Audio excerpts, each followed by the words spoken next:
Canada, Bangladesh সহ পৃথিবীর বিভিন্ন দেশে বসে যারা এই অনুষ্ঠান দেখছেন তাদের সবাইকে নন্দন টিভির কৃষি বিষয়ক অনুষ্ঠান প্রবাসী চাষের পক্ষ থেকে শুভেচ্ছা জানাচ্ছি। আজকে আমাদের স্টুডিওতে উপস্থিত আছেন এসিআই বাংলাদেশ লিমিটেডের সিড ডিভিশনের প্রধান জনাব কামাল মুস্তফা।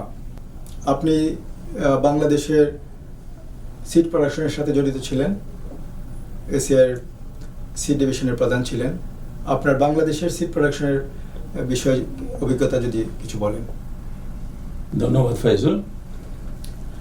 বাংলাদেশের এসিআইতে মূলত আমরা প্রথম দিকে সবজি বীজগুলো উৎপাদন করতাম, সবজি বীজটাই আমরা বিক্রি করতাম। পরবর্তীতে যখন আমরা হাইব্রিড ধান ইন্ট্রোডিউস করলাম বাংলাদেশে, আমরাই প্রথম বাংলাদেশে হাইব্রিড ধান শুরু করি, তখন আমাদেরকে হাইব্রিড ধান উৎপাদনের দিকে নজর দিতেই হলো।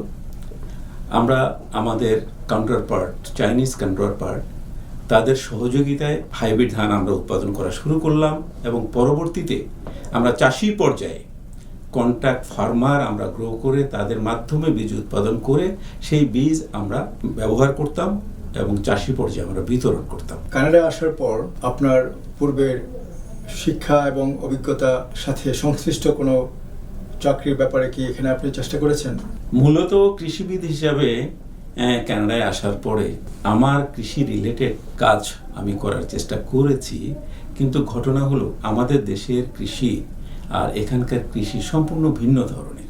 আমাদের অভিজ্ঞতা এবং আমাদের শিক্ষা এখানকার কৃষি করার জন্য আমাদেরকে সরাসরি আমাদেরকে সুযোগটা দেয়নি। সেটা করতে হলে পরবর্তীতে এখানে এডুকেশন নেওয়ার পরে এটা করা সম্ভব ছিল, যার কোনো সরাসরি কৃষি রিলেটেড কাজে আমি জড়িত হইনি। তবে কৃষির প্রতি নিজের ভিতরে একটা আগ্রহ, নিজের জানা এবং একটা হবি, এটা একটা আমার হবি ছিল কৃষি কাজের সাথে জড়িত থাকা। সেই কারণে আমি এখানে সিটি কর্পোরেশনের অ্যালটমেন্ট প্লট আমি একটা নিয়ে সেখানে আমি সবজি চাষ শুরু করি। কত বছর যাবত আপনি সবজি চাষ করেন এবং প্রথম কখন শুরু করলেন এবং কেন আপনি প্রবাসী এত ব্যস্ততার মাঝে সবজি চাষ একটা কঠিন কাজ সময় বের করে করা কি আপনাকে অনুপ্রাণিত করলো? প্রথমত আমি আগেই বলেছি যে এটা আমার হবি থেকে আমার এটা এসেছে। আর তাছাড়া বাংলাদেশের আমাদের গতানুগতিক সবজিগুলি সব এখানে সব সময় পাওয়া যায় না, এইটাও একটা কাজ করেছে। তাছাড়া কিছুটা সময় নিজেকে ব্যস্ত রাখা, এই ব্যস্ততার ভিতরেও আরও ব্যস্ত রাখার জন্য এই সবজি চাষটা আমি শুরু করি। আপনি যদি সেই সব সবজির নাম উল্লেখ করেন, যে সবজিগুলি আপনি এখানে করেন সেই সবজিগুলি আপনার আগ্রহ বেশি এবং যেগুলি অর্গানিক সবজি হিসাবে উৎপাদন করা যায় তাহলে মনে হয় ভালো হয়। পাশাপাশি আপনি একটা প্রসঙ্গ উল্লেখ করেছেন যা অর্গানিক, তো অর্গানিক সবজির বিষয়ে আপনার কাছ থেকে বিস্তারিত শুনতে চাই। দেখুন, সবজি পাওয়া যায়, যেমন একটা উদাহরণ আমি দেই, স্টোরগুলিতে লাউ পাওয়া যায়, যে লাউ একটা সুন্দর সবজি, ভালো সবজি, কিন্তু বাংলাদেশি লাউটা পাওয়া যায় না। আমি যেমন বাংলাদেশি লাউটা এখানে করি আমাদের দেশের। তারপরে ধরেন পুঁই শাক আছে, আমাদের দেশের পুঁই শাক, লাল শাক। তারপরে ধরেন আরেকটা জিনিস আমি বলবো যে আমাদের স্টোরগুলিতে আমরা চেষ্টা করলেও কচু একটা খুব ভালো সবজি স্বাস্থ্যের জন্য, কচুর ডগা, এই জিনিসগুলো আমরা এখানে খুব একটা পাই না। আমি কিন্তু সেই সবজিটাও এখানে উৎপাদন করি নিজের বাগানে। নতুন একটা সবজির কথা বলি, আমরা বাংলাদেশে থাকতে পাট শাক একটা জিনিস, পাট শাক কিন্তু স্বাস্থ্যের জন্য খুবই উপকারী। কানাডাতে সাধারণত লোকজনের যে অসুখ একটা হয়, কোলেস্টেরল বেড়ে যায়, এই পাট শাক কিন্তু সেই কোলেস্টেরল কমাতে সাহায্য করে। ওই পাট শাক কিন্তু এখানে পাওয়া যায়। তো আমি কিন্তু সেই পাট শাকও এখানে, এটা নিজের কনজাম্পশনের জন্য, আবার বন্ধু বান্ধবকে বিলি করার জন্য। আপনি আর একটা জিনিস জানতে চেয়েছেন যে অর্গানিক সবজি কেন ইনঅর্গানিক নয়। ঠিকই বলেছেন, আমাদের দেশ থেকে সবজি আসে, কিন্তু বেশিরভাগ ক্ষেত্রেই আমাদের দেশে সবজি চাষটা কন্ট্রোল না হওয়ার কারণে এইটা কিন্তু অর্গানিক অবস্থান থাকে না। আমরা কিন্তু প্রচুর পেস্টিসাইড ব্যবহার করি, অনেক কেমিক্যালস ব্যবহার করি, যাতে ইনঅর্গানিক একটা সবজি হিসেবে আমাদের কাছে আসে। তো এখানে এটাও একটা কারণ যে আমি অর্গ্যানিক সবজিটা আমি এখানে করতে পারছি। আমি এখানে কোনো পেস্টিসাইড ব্যবহার করা লাগছে না, আমি ইনঅর্গ্যানিকভাবে করছি না, আমি কোনো সার বা ইনঅর্গ্যানিক কোনো খাদ্য গাছকে আমি দিচ্ছি না।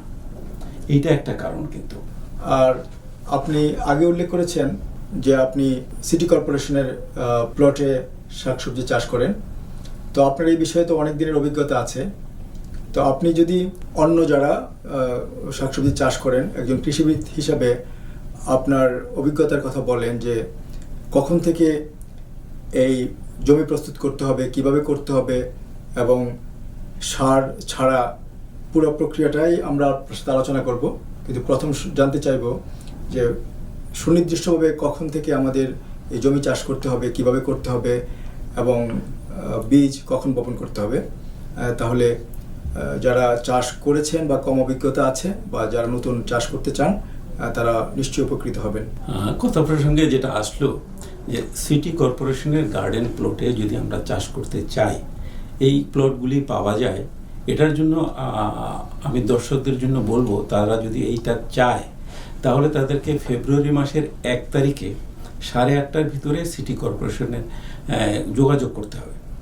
করলে তাদেরকে একটা অ্যালটমেন্ট প্লটের জন্য তাদেরকে ফার্স্ট কাম ফার্স্ট সার্ভ বেসিসে একটা লিস্ট করে নেয়।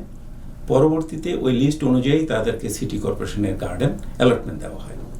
এখন আসি চাষটা কখন শুরু করব। মূলত আমি যেহেতু 4-5 বছর ধরে এটা করছি, আমি জমি চাষটা এখানকার আবহাওয়ার কারণে আমি যেটা করি, আমি প্রতি বছর সিজন শেষে জমিটাকে চাষ করে রেখে দিই। এর পরবর্তীতে এর উপরে আপনার ঠান্ডা হলো, বরফ চলে আসলো, বরফ যখন গলে যায়, সাধারণত মার্চ মাসের শেষের দিকে বরফটা গলে যায়। তো বরফ গলে যাওয়ার পরে জমিটাকে একটু চাষ দিয়ে কিছু আগাছা থাকলে বেছে নেই। এর সাথে অর্গ্যানিক কিছু সার, যেমন আমি ব্যবহার করি সাধারণত কিছু কম্পোস্ট ব্যবহার করি, আর ব্ল্যাক আর্থ পাওয়া যায় এখানে, সেইটা মাটির সাথে মিশিয়ে জমিটাকে তৈরি করে ফেলি। ইন দ্য মিন টাইম আমি এই জমিতে লাগানোর জন্য আমার আগের যে প্ল্যান করা থাকে যে এবছর আমি কি কি ফসল লাগাবো, সেই ফসলের চারাগুলো আমি ইনডোরে আমি চারাগুলো করে নেই। কারণ এখানে যে জিনিসটা, সময় আমাদের কম। সাধারণত সময় পাওয়া যায় মে মাসের 6 তারিখ থেকে অক্টোবর মাসের 9 তারিখ পর্যন্ত। এতে গিয়ে মোরলেস আমরা যদি ধরি 150 দিন আমরা সময় পাই। অনেক ফসল আসে যেটা 150 দিনের মধ্যে আমরা করতে পারি না। যার জন্য ইনডোরে যখন আমরা করি, ইনডোরে 1 মাস 1.5 মাস চারাটা করে নেওয়ার কারণে আমি কিন্তু এই 1 মাস 1.5 মাস সময় আমার হাতে পেয়ে গেলাম। তো ইনডোরে চারা করার পরে পরবর্তীতে মে মাসের 20-22 তারিখের দিকে আমরা চারাগুলো লাগানো শুরু করি। কি কি সবজি কখন চারা করছেন?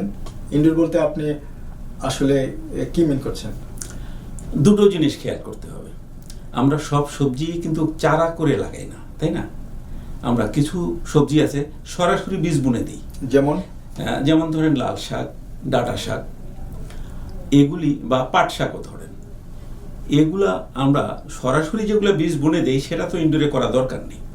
কিন্তু যে সবজিগুলির চারা আমরা লাগাবো, যেমন পুঁই শাক, আপনার লাউ শাক, আমরা বেগুন করি, তারপরে ওলকপি করি, আবার মরিচ লাগাই, এবং কচু আমি আগে বলেছি, সেই কচুটাও আমরা ইনডোরে চারা করে নিই।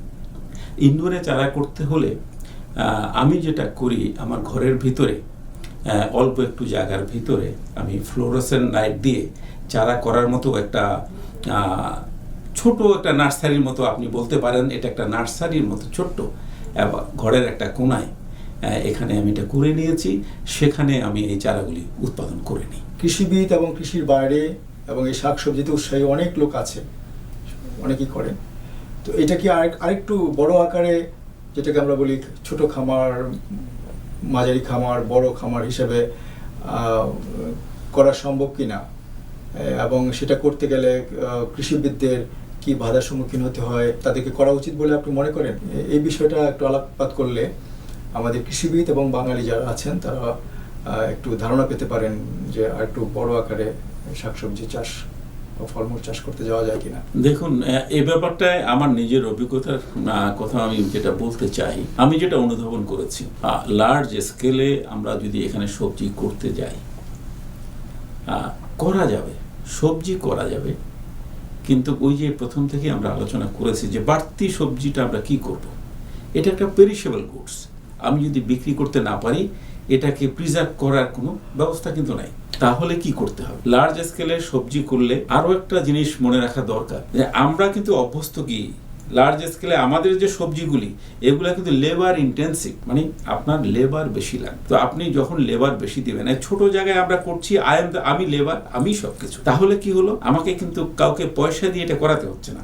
আপনি লার্জ স্কেলে করতে হলেই আপনার যে লেবার লাগবে, এখানে কিন্তু লেবারের ওয়েজেস অনেক বেশি। আপনি একটা লেবার যাকে যে আপনি হায়ার করবেন, তাকে এই ওয়েজেস দিয়ে আপনাকে এই প্রডিউসটার কস্ট বেনিফিট হবে কি আমি আমার যেটা মনে হচ্ছে এই কস্ট বেনিফিটটা আমাদের দেশি সবজি এবং আমাদের কমিউনিটি এখনো এই অবস্থাটা দাঁড়ায় নাই যে এরকম লার্জ স্কেলে করলে আমরা বেনিফিটেড হব, যার জন্য বেশিরভাগ সবজি কিন্তু বিদেশ থেকে আমদানি হচ্ছে। ফার্ম লেভেলে করলে যেভাবে করতে হবে ওইভাবে আমরা কিন্তু এখনো তৈরি না, মেকানাইজড করতে হবে, অর্থাৎ সব কিছু যন্ত্রায়ন করে নিতে হবে, কম লেবার, মেশিনে সব কিছু করবে। আমরা কি, আমার প্রশ্ন আপনার কাছে, আমরা কি ওইভাবে তৈরি যে সব কিছুই আমরা এদের মতো করতে পারবো? আমরা কিন্তু ওইভাবে ট্রেন্ড না, আমরা ওইভাবে কিন্তু শিক্ষিত না। ওই কাজটা করতে গেলে যে শ্রম, যে মেধা লাগবে বা যে ইনভেস্টমেন্ট লাগবে, আমরা কি সেই ইনভেস্টমেন্টের জন্য তৈরি?